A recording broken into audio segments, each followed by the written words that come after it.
बेटा पढ़ लिख करके महान हो जाए, बेटी पढ़ लिख करके बड़ा पद पर जाए। वह यह नहीं कहते कि हे भगवान हमारे पड़ोसी के बच्चे पढ़ लिख करके महान हो जाए।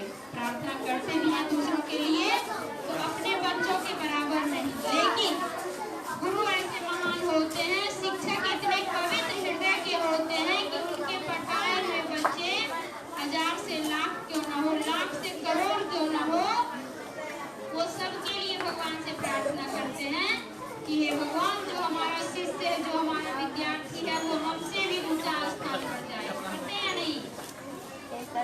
देखो आज तक जो भी पढ़ लिख करके महान बना है, एक शिक्षक से लेकर के प्रोफेसर, ब्रिगेडियर, जनरल, जो भी ऊंचा ऊंचा पद पर गया, बड़ा नेता, पदाधिकारी, सब एक गुरु के पास पढ़े या नहीं? एक शिक्षक ही पढ़ाए हैं ना उन्हें। तुम्ही लोग के जैसे पहले विद्यार्थी किया, बाद में कुछ बना पढ़ लिख करके। तो हम लोगों के लिए गुरु सबसे महान होते हैं।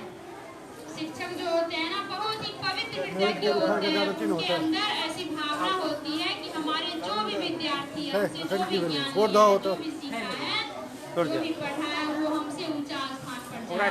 इसलिए हम सभी स्वाध्याय मंत्र का उच्चारण करते हैं। सहना भवतु सहनो भुनक्तु करवावधे तेजस्विनावधीत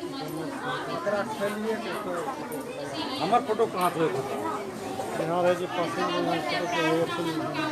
हमार फोटो असत्य सत्य ओर ले चलो, अंधकार से प्रकाश की ओर और मृत्यु से अमृत की ओर ले चलो। अंत में करते हैं सर्व कुशल प्रार्थना, सर्वे भवन्तु सुखिनः, कि हे ईश्वर सब सुखी हो, कोई न हो दुखारी, सब हो निरोग भगवान, धन धान्य के भंडारी, सब भद्र भाव देखे, सन्मार्ग के पति को हो, दुखिया न कोई होवे, सृष्टि में प्राण उधारी।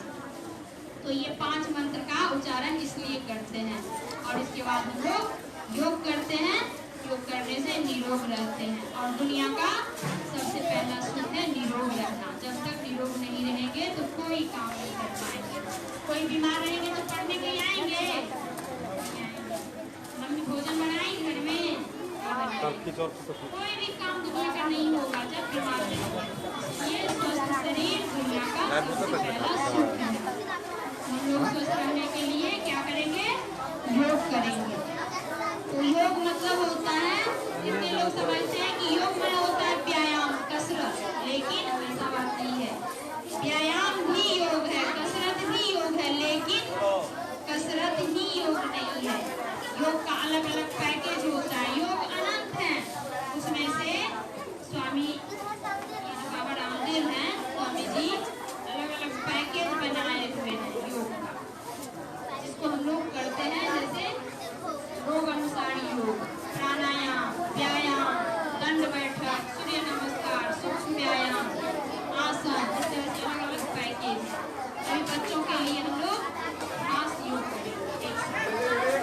जो बच्चों के लिए खास है वो अभी किया जाएगा, करवाया जाएगा। तो चलिए अभी हम लोग करते हैं पहला प्राणायाम भस्त्रिका। क्या करेंगे? भस्त्रिका।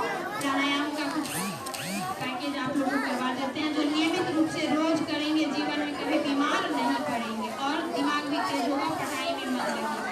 तो बच्चों के लिए जो खास प्राणायाम है वो सब सीधे बैठे, दोनों हाथ को ज्ञान मुद्रा में रखें। ज्ञान मुद्रा समझते हैं किसे कहते हैं? दो उंगली कैसे मिलाते हैं? तर्जनी और मध्यमा, अनामिका, कनिष्ठा, ये 3 उंगली सीधा, हथेली को आसमान की तरफ खोलते हैं और अंगूठा पर रखते हैं।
मिनट में से 4 से 5 सांस लेता है, उसका उम्र होता है 200 वर्ष से लेकर के 400 वर्ष तक।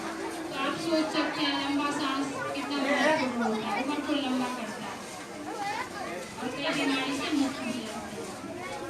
भस्त्रिका 1 मिनट हो जाएगा तो आप सभी दोनों हाथ को ऊपर करेंगे, घर्षण करेंगे और गर्म करके आंख पर रखेंगे, हथेली के अंदर आंख खोलेंगे जब 12 बार गिनती से हो जाएगा।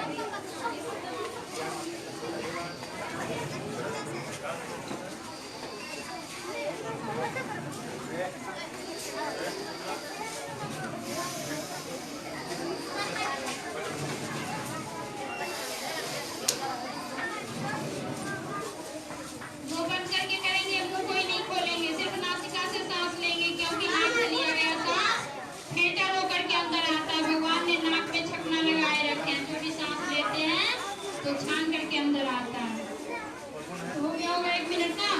चलिए आंखें बंद रखिए, दोनों हाथ को ऊपर कीजिए, खूब घर्षण कीजिए, हथेली को रगड़िए, कलसी को रगड़िए, खूब गरम कीजिए, गरम करके आंख पर रखिए, हथेली के अंदर आंख खोलिए, आंखों का सेकाई कीजिए, हथेली से आंख पर रखिए, सभी हाथ को रख लीजिए आंख पर। हो गया।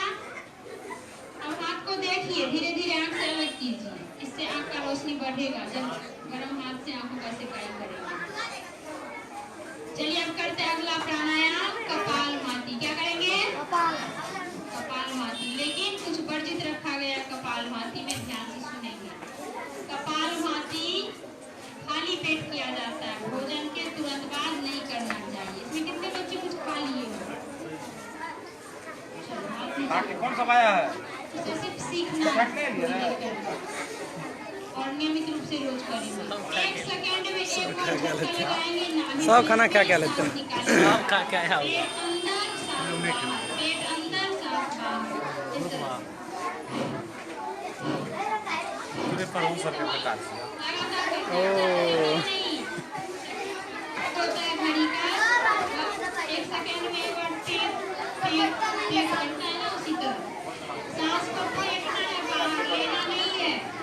हर झटके के साथ सांस बाहर छोड़ेंगे, झटका लगाएंगे बीच में, नाभि प्लेस में, पेट का बीच भाग में, यहाँ जो ऑक्सीजन प्रसारण होता है ना, तो इससे पैंक्रियाज सुरक्षित रहता है और मजबूत होता है, इंसुलिन बनता है, डायबिटीज से बचाता है, कैंसर जैसे रोग नहीं होता है कभी जीवन में, जिससे हो जाता है उसका ठीक हो जाता है कपालभाति के करने से। सर्दी जुकाम एलर्जी साइनस से लेकर के टॉन्सिलस इन्फेक्शन दमा टीबी तथा कैंसर जैसे रोग भी ठीक होता है।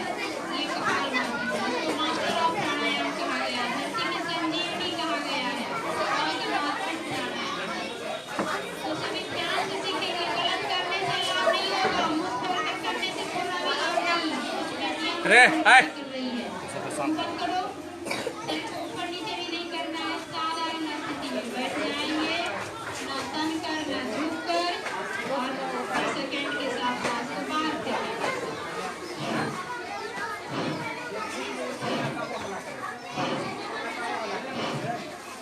लगातार करेंगे, पेट अंदर सांस बाहर, पेट अंदर सांस बाहर।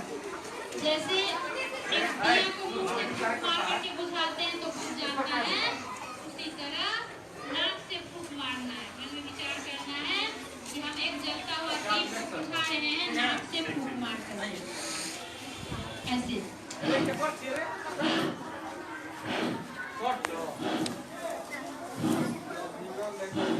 पेट अंदर सांस बाहर, लगातार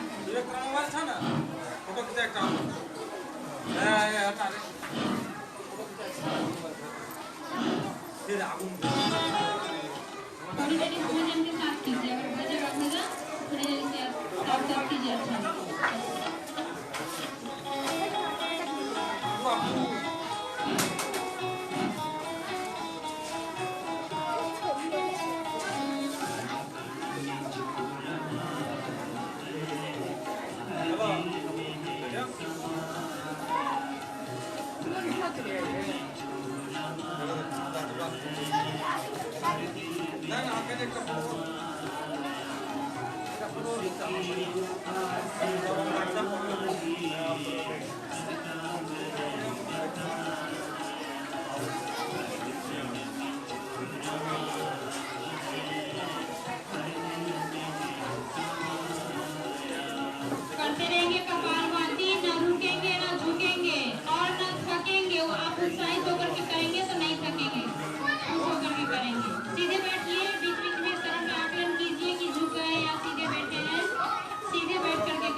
आपको इंटरनेट से जोड़ दिया? Social media. सोशल मीडिया से हो सकता है कोई चैनल पर दिखा रहा हो। नहीं, चैनल बनने वाला है।